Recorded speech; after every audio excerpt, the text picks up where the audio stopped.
Welcome back to Hudson Mills Metropark. I'm Danielle. I have Kim behind our camera. Hey everyone. We're going to look at our log ecosystems and how our organisms interact with the log and its surrounding environment. I would also like to thank Hanover Group Insurance for supplying all the tools that we're about to use. Let's dive in and take a look at our new log. We're going to first start with our data measurements. I'm going to start 2 feet away from our log. For our soil moisture, it is 1. I'm going to follow our log right underneath, and our soil moisture is 2. I wonder why you think that is. Would it be because the ground in the open is just hit by the sun? It's not protected at all by a log? It could be. What do you guys think? For our soil temperature 2 feet away, we are at 50 degrees Fahrenheit. I'm going to follow the log underneath and let it sit there for a few moments. We're going to take a look at our log.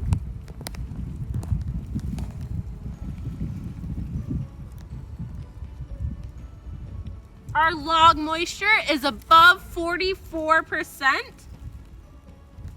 And our temperature is at 68 degrees Fahrenheit.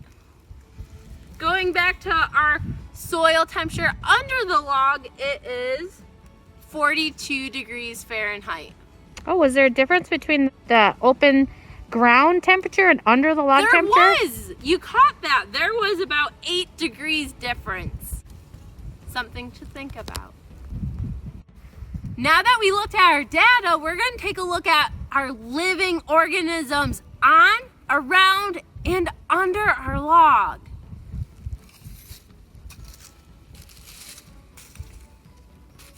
Come take a closer look. Do you guys first notice anything on our log? Do you see any dots? What are those dots? These dots all over the log are lichen. And so that could have been growing on the tree before it fell, or it could have started growing after the tree had already fallen.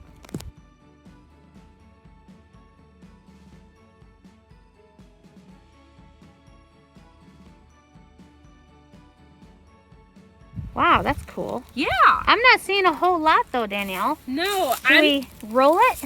Yeah, let's take one quick look around because we know organisms like to live next to things as well. Okay.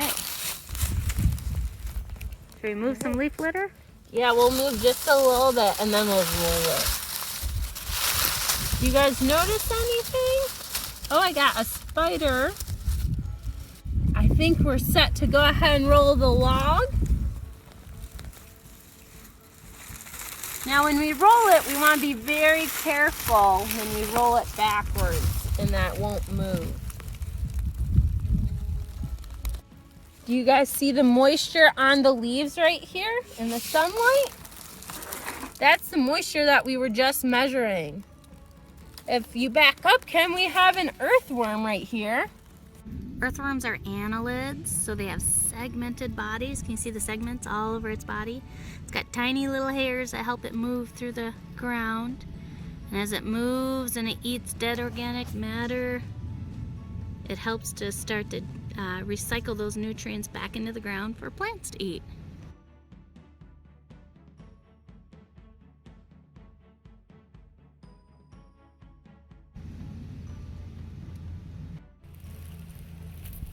So this right here is a harvestman. A lot of people call them daddy long legs, but they're not a spider. They don't have any venom. They have one fused body part, not like spiders. These harvestmen only have 2 eyes, where a spider will have up to 8 eyes. Oh. They don't have any silk glands. Oh, and it's going right by a spider.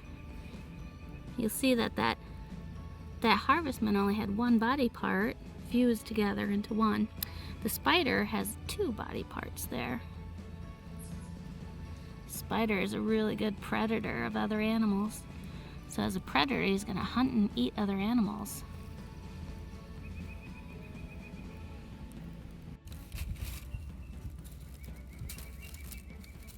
Here's a millipede.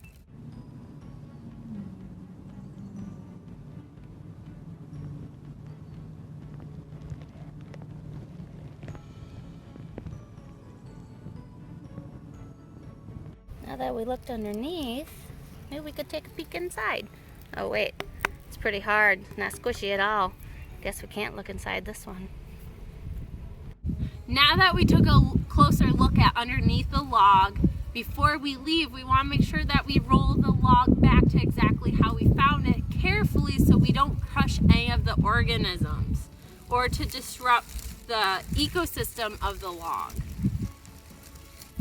And then I'm also going to push the leaf litter back in to how we found it when we first came to it.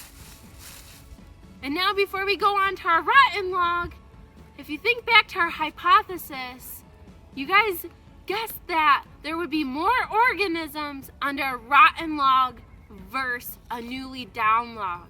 So let's go check it out.